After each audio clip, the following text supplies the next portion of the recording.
Good morning, I'm Thomas Fernandez. It's Friday, December 9th, and you're watching Nightly News. And I'm Jonathan Shepherd. Thanks for tuning in. Earlier this week, our journalism class toured the Houston Holocaust Museum. For this story, we go to Nightly News correspondent Isaiah Rocha. Thank you, Jonathan. On Tuesday, our journalism class took a field trip to the Houston Holocaust Museum. To say it was a powerful experience would be an understatement. The Holocaust was one of the darkest periods of our history in the world. In total, Nazi Germany, under the leadership of Adolf Hitler, murdered over 11 million people. This includes 6 million Jewish people and 1.5 million were Jewish children. The entire purpose of this Houston Holocaust Museum is to educate students and the public about the dangers of prejudice and hatred in society. Our guide, Mr. Jerry Rockman, who also serves on the board of trustees for the museum, did a magnificent job bringing history alive. He enabled us to imagine living through this atrocity may have been like. Our nearly 2.5-hour tour included a look at life before the Holocaust, the beginning of Nazism, Adolf Hitler's rise to power, and finally the imprisonment and murder of millions of innocent people. Although you might think this museum is a place of sadness, it's not. It's a place of hope. It's a place that strives transformation, ignorance into the respect of those who are different. During our tour, we had many thought-provoking discussions. But one of the last things that Mr. Rockman, our guide, shared with us was a quote that had stuck in my head ever since. I'd like to end this segment by sharing it with you. First, they came for the socialists, and I did not speak out because I was not a socialist. They came for the trade unionists, and I did not speak out because I wasn't a trade unionist. They came for the Jews, and I did not speak out because I was not a Jew. Then they came for me, and there was no one left to speak for me. I hope that as students of MLCPA, we're the kind of young men who will speak out. Reporting for Nightly News, I'm Isaiah Rocha. Thanks, Isaiah. Here with breaking news and announcements are Nightly News reporters Ricky Williams and Jacob Campos. Thanks, Jonathan and Thomas. Here's what's coming up at MLCPA. Midterm exams are next week. From Tuesday to Friday, you'll only be attending 2 classes per day. On Tuesday, you'll be in 1st and 2nd periods. On Wednesday, you'll be in 3rd and 4th. And on Thursday, you'll be in 5th and 6th. And on Friday, you'll be in 7th and 8th. Remember, for high schoolers, midterm exams count as 25% of your overall grade. For middle school, it counts as 2 major grades. Not that you need a reminder, but winter break is just 5 days away. Our last day of school would be next Friday, December 16th. We'll return to school on Wednesday, January 4th. The high school will be hosting holiday luncheons next week. Tuesday will be the freshman fiesta, Wednesday will be the sophomore soiree, and Thursday will be the junior and senior shindig. High schoolers should turn their snacks and food to Miss Ryan. Middle school holiday parties will be held during 6th period, next Thursday. Talk to your 6th period teacher about the details. Next Monday is the ugly sweater contest. If you participate, you can wear jeans instead of your regular uniform, so make sure and find the ugliest holiday sweater you can wear, and wear it with pride on Monday. Last year, the winner was Nightly News' own Mr. Dowse, who rocked a full Christmas suit. For students attending the Washington, D.C. trip in January, there is a mandatory meeting on Thursday, January 5th at 5 p.m. in Mr. Dowse's room. Please let your parent know. That's all the announcements for this week. I'm Ricky Williams. And I'm not Jacob Campbell. Back to you, Jonathan and Thomas. Thanks, Ricky and Jacob. Here with an exclusive interview with MLCPA's Technology Director is Nightly News correspondent Cameron Morales. Thank you, Jonathan. I'm here with Mr. Salazar, who is in charge of technology here at MLCPA. Thank you for being here, Mr. Salazar. Thank you, Cameron, for inviting me. Glad to be here. So, Mr. Salazar, I hear that we have an epidemic on campus. Laptop chargers keep going missing. What's happening? Well, I think the problem is some students might be losing their chargers at home or just losing them in general somewhere. And the problem is they keep finding other ones, and they think, hey, I can just take this one. If a student finds a stray charger, what should he do with it? Well, first things first, they should probably give it to the teacher that in the classroom they found it in. If they don't know who it belongs to, then they can bring it to my office, room 209. I need a date and time of where that was at. Another issue that seems to be popping up a lot is that students are downloading VPNs and Google Chrome extensions. Can you explain to our viewers why this is not allowed? Well, the problem with the VPNs is people could potentially get our information because our secure network is being attacked all the time. We don't want other people getting our information. If they do, they could get valuable information that is valuable to you. If it's not valuable to you, it could still be valuable to somebody. If a student has downloaded any of these, what should he do?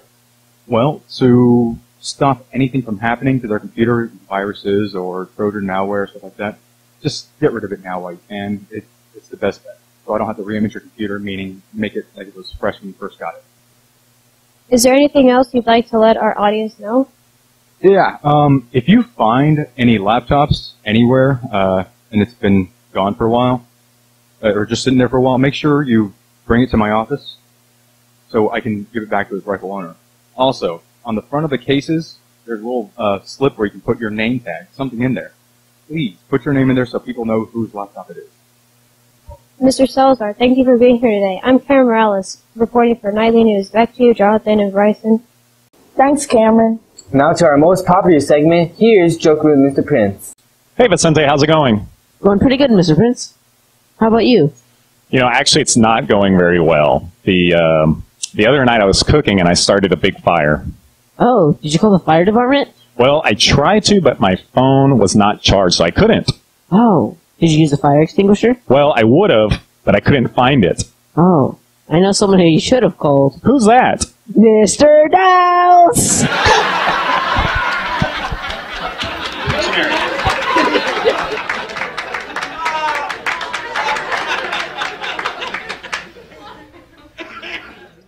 Thanks, Mr. Prince and Vicente. Here with an investigative report about our school lunches is Nightly News correspondent Nicholas Liggins. Day to day, we tend to ask ourselves about the food at school. Why is it weird looking? Why does it look badly cooked? Why is it cold? Well, if you have asked yourself these questions, I have some information that might interest you. This week, I interviewed our lunch chief, Ms. Martinez, to ask her some of these questions and bring you back the answers.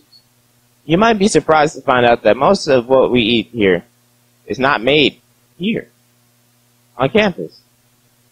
All the food is made at HISD Food Service Support Facility and sent out to HISD 287 campuses. This facility is actually the largest facility of its kind in urban school districts.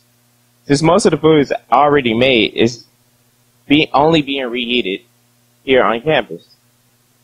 Though Ms. Martinez, that sometimes HISD sends out special meals that are assembled here on campus to serve.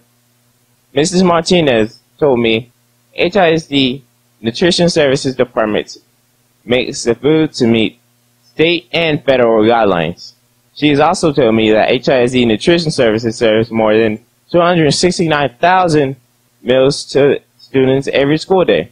That's more than 24 million lunches a year.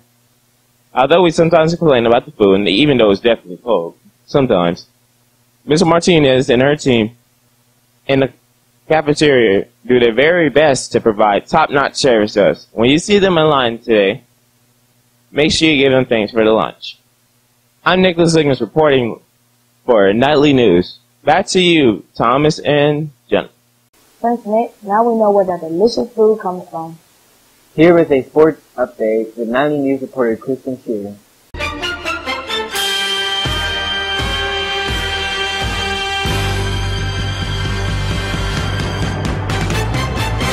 Thanks, Thomas. This week our 7th grade basketball team won the game before they even stepped foot on the court.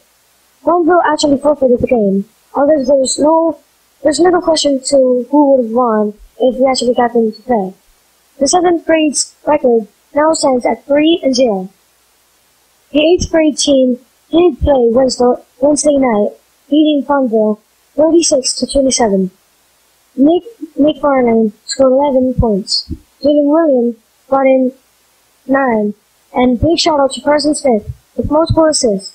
Malachi Ross also shut down Gunville's star player, holding him to only 2 points in the last quarter. The 7th and 8th grade teams will play next Monday, Summer 12, against Fort Bank Middle School.